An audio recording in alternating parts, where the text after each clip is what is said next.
Barabara kabisa, ni jioni njema, tena jioni yenye fanaka, na kukaribisha rasmi kwenye Darubini ya wiki ya tarehe 13 mwezi wa Septemba mwaka 2023. Jiunge nami Esther Adhiambo.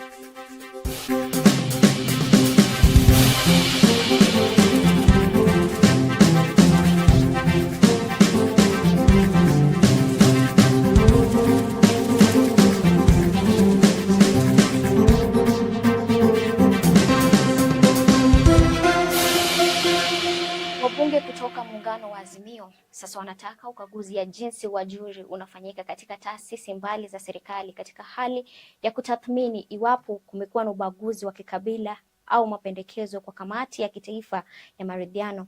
Wabunge hao wanadai iwapo zaidi ya 30% ya kazi imepewa jamii moja, basi bunge linapaswa kusitisha uajiri zaidi ya watu wanaotaka katika jamii hiyo.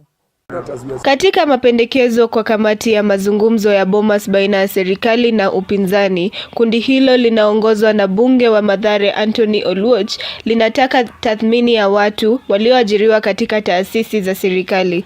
We will be pushing for a mandatory audit to be done by PricewaterhouseCoopers and NCIC in collaboration, and that report on tribal representation within government must be forwarded to Parliament. Kulingana nao, shughuli hiyo inafaa kutekelezwa na mawakala wa kibinafsi, na iwapo itapatikana kuwa jamii moja imepitisha zaidi ya 30% katika utumishi wa umma, basi watu zaidi kutoka jamii hiyo wasiajiriwe serikalini hadi usawa ufikiwe katika kazi hiyo. We may have to recommend freezing appointments going forward to these communities until we reach what we call equality or equity within distribution of those jobs. However, we shall be giving powers to these two entities to be able to come up with remedial measures. Mapendekezo mengine yalitolewa ni kuzuia kutumika vibaya kwa idara ya ulinzi na idara ya polisi,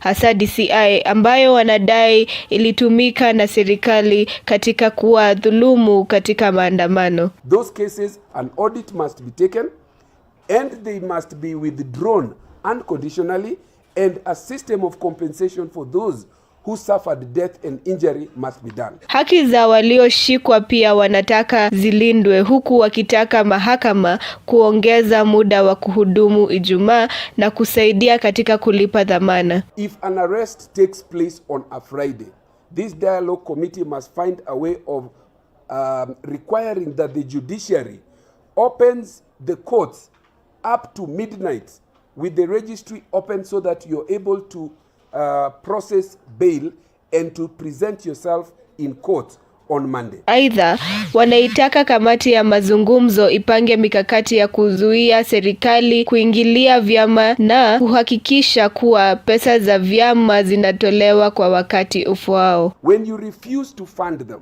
or to underfund them or to fund them on the basis of what you're saying, money that is available as opposed to money based on their programs, you are actually killing these political parties. Nikiripotia Darubini ya wiki katika runinga ya Younib TV, jina langu Penina Washera. Waziri wa usalama wa ndani Profesa Kithure Kindiki amedokeza kwamba serikali imeanza mikakati ya kuajiri machifu na manaibu wao ili kujaza nafasi zilizo wazi katika maeneo mbalimbali nchini. Wakati huo huo, waziri huyo ametoa ilani ya siku 60 ya uhamisho wa maafisa wa polisi ambao wamehudumu kwa zaidi ya miaka 3 katika kituo kimoja. Kulingana na Kindiki, sera hiyo ni mojawapo ya mageuzi yaliyokuwa yakishughulikiwa na jopo kazi lililoongozwa na jaji mkuu mstaafu David Maraga. Tazama. The reason why there has been some delay in quite a number of positions being filled is because of last year's general election, which interfered with the procedures and processes which should have taken place last year. But we are going to correct that position this year. The offices of chiefs and other administrators are sensitive offices, and normally we require a security report to come and be triangulated with the results of the interviews. But in 90 days, in all locations and sub-locations where interviews have taken place, the appointments will have been done, and the chiefs or assistant chiefs, as the case may be, will be in office. Given the police command a maximum of 60 days to make sure that all officers countrywide who have stayed for more than 3 years, not 5, must be transferred. Any officer, after the 60 days, who continues to resist or for whatever reason does not move to a new station, the salary will be stopped. It is that serious. And for those doing sensitive operations, normally we move them after 1 year. Mzozo wa mpaka umeibuka upya katika eneo la Kapedo kati ya kaunti ya Baringo na Turkana. Viongozi katika kaunti ya Baringo sasa wameitaka kamati ya mazungumzo kuharakisha kubuniwa kwa tume huru ya mipaka ya uchaguzi wa IEBC ili kutonewa masuala ya mipaka. Kuna huyu gavana wa Turkana ambaye kazi yake ni kuongea, kila wakati akiongea ni kuongea kuhusu tiati. Anakuja kupiga picha hapa Suguta, anakuja hapa Kapedo kwa falls, anapiga picha kusema ati niko Turkana. Turkana gani? Tunataka serikali kupitia hiyo tume ambaye iko na hiyo jukumu ifanye kazi yake at the right time. As soon as IEBC is sorted out, we will ask the IEBC to look at the issue of boundaries. It is a legal requirement that boundaries are reviewed every 10 years. IEBC wakati itakapokuja tuende katika utaratibu ili tusianze tena watu kukosana na conflicts, lakini tunataka itatuliwe matatizo ya mipaka ili watu wetu wakae kwa njia ambayo inayofaa. Naam, tukisonga mbele ni kuwa Bunge la Kitaifa limeweka wazi kuwa litahusika katika uhalalishwaji wa ubinafsishwaji wa kampuni za serikali kwa kutoa idhini baada ya baraza la mawaziri kuwasilisha notisi ya kutaka kubinafsisha kampuni ya serikali.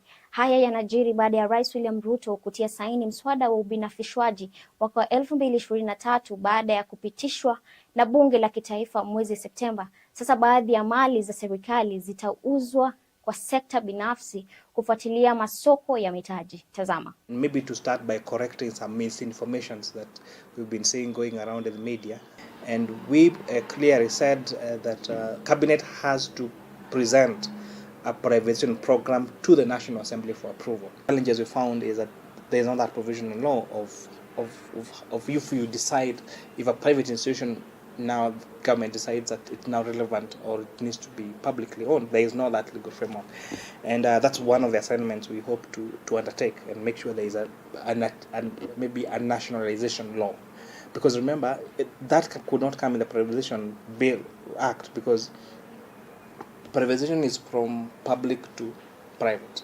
So if you have to the reverse, then you'll have to pass a different legal framework or a different piece of law, which would be now the nationalization law, which now my committee is working on. Naam, tukisonga mbele ni kuwa tangu mwaka mmoja wa uchaguzi wa mwaka 2022, maridhiano ya uchaguzi wa mwaka wa 2027 tayari imeng'oa nanga. Kila wanachokifanya wanasiasa kwa sasa ni ashirio ya kutaka ugawaji mkono katika uchaguzi zijazo. Viongozi wa eneo la Nyanza akiwemo Raila Amolo Odinga mwenyewe ameshikilia wakati wa kustaafu bado. Kalonzo amezikubali wito wa kumenyana na Rais William Ruto, huku rais akizidi kurusha ndoana katika ngome za kinara wa Azimio Raila Odinga. Mimi nitahakikisha kila sehemu ya Kenya haibaguliwi. Mwaka mmoja baada ya uchaguzi mkuu uliopita, joto la siasa tayari limeanza kupanda kuhusu uchaguzi mkuu wa mwaka wa 2027.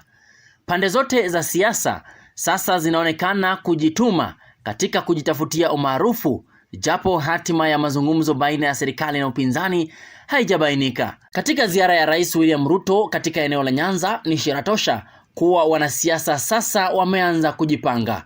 Ruto alimtaka Odinga kumuunga mkono na kumwachia Kalonzo Musyoka kupambana naye katika uchaguzi mkuu ujao. Kama yeye is not running, si mimi nitashindana na Kalonzo? Huyu Kalonzo kweli mkiona na huku Kalonzo akitikia wito wa Rais Ruto, wandani wa Kalonzo walionekana kukerwa na cheche za Rais William Ruto. Ati nitamenyana na Kalonzo, ati Kalonzo ananiweza. Unadharau Kalonzo.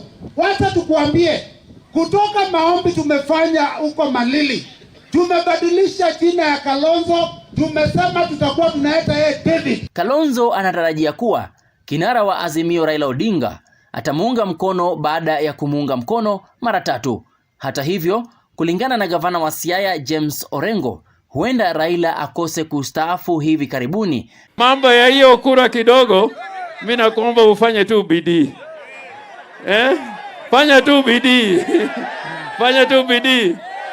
Agomba afanye bidii, aongezwe kidogo na ongezwe kidogo. Katika eneo la Pwani, gavana wa Mombasa Abdul Swahmad Sharif naye ameweka bayana kuwa Pwani itasalia kuwa ngome ya ODM. Lakini sisi tunasema Mungu akikupatia uhai na uzima, sisi hatujui story nyingine, you will be on the ballot. This is something ile ambayo tumekubaliana kama viongozi. Huku hayo ya kijiri, siku ya Jumaa naibu rais Rigathi Gachagua alidokeza kuwa uhusiano wake na Rais William Ruto ungali thabiti. Gachagua alizungumza katika ukumbi wa Bomas kwenye kongamano la kitaifa la kina mama wa chama cha UDA.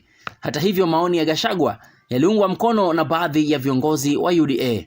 That is a creation of people who are still living in denial. There are many people who give President William Ruto no chance. They are now envious that he is succeeding. He has become a darling of the international community. He is progressing on the economic transformation of this republic. So they want to imagine that there can be a problem. The president and I are joined together at the hip under an ideology. And the president and I are together because we share an ideology. The bottom-up economic transformation agenda for the people of this country. President William Ruto and I have been friends for over 20 years. Our friendship surpasses the presidency. Wale wanaotaka kuleta mtafaruku hapa, sisi kina mama ndio pila. Tunasemaje? Tunasema rais na Rigathi are inseparable. We are telling whoever has an agenda to cause a separation or division between our two leaders, apotelee mbali. Muda mchache ujao tutakuwa tumefanikiwa yale ambayo hatujaweza kufanikiwa kwa muda wa zaidi ya miaka 10, kuhakikisha ya kuwa the 2/3 gender rule imetekelezwa hasa kwa bunge zetu za kitaifa. We will provide enough legislation to ensure that when we go to the next election, our women will be safe while contesting. Continue pushing the agenda for women. Ensure women are appointed into boards, into any leadership position in the country. Kwingineko ni kuwa kinara wa Azimio Raila Odinga alinyimwa nafasi katika kuhutubia wananchi katika siku ya pili ya tamasha za kitamaduni ya jamii ya Waturkana. Raila na viongozi wengine wa Azimio walilazimika kuondoka katika mkutano huo. Aidha, baadhi ya watu walikerwa na jambo hilo na hivyo kukazuka kutoelewana. Ninataka kukuambia sisi Waturkana tulikupenda kama Yesu, na wewe ukatuchukia kama shetani. Waturkana wamechoka kila siku basi. Kweli kutuseme tu kweli. Kwa ofisi yako wewe utuandiki sisi. Wewe hakuna siku Mturkana amepata nomination. Kila siku tunasema tunapiga kura kando na serikali. Na ndio maana hii shida ambayo sisi tuko naye. Hii shida ambayo tuko naye kila siku ni kwa sababu sisi tunajipata tuko nje ya serikali kila siku. Mheshimiwa gavana, mimi nashukuru vile wewe umeingia ndani ya serikali ya Kenya Kwanza.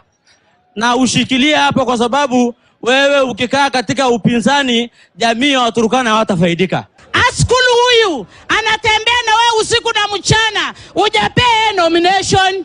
Badala upea Askulu nomination, unapea msichana yako.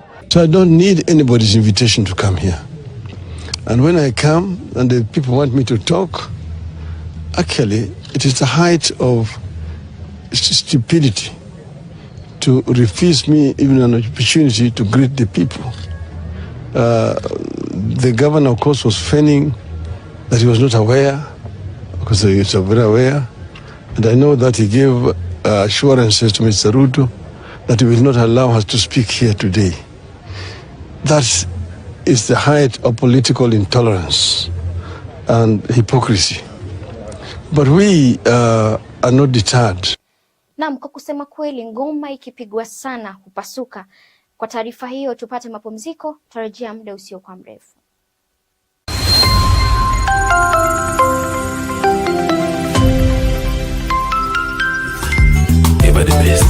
Hallelujah. Hallelujah.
Hallelujah.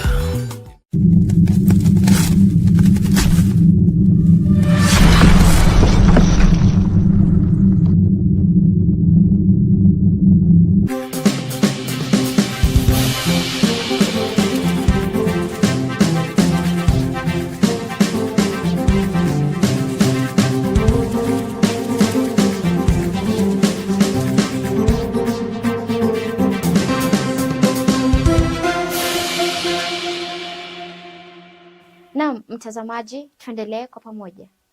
Zaidi ya wanajeshi 170 wa Israeli wameuawa katika mapigano dhidi ya kundi la wapiganaji wa Kipalestina, Hamas. Jeshi la Israeli IDF lilisema Alhamisi vita hivyo vilianza Jumamosi wiki jana baada ya wapiganaji hao wa Kiislamu kutekeleza mashambulio kadhaa ya roketi ndani ya Israeli.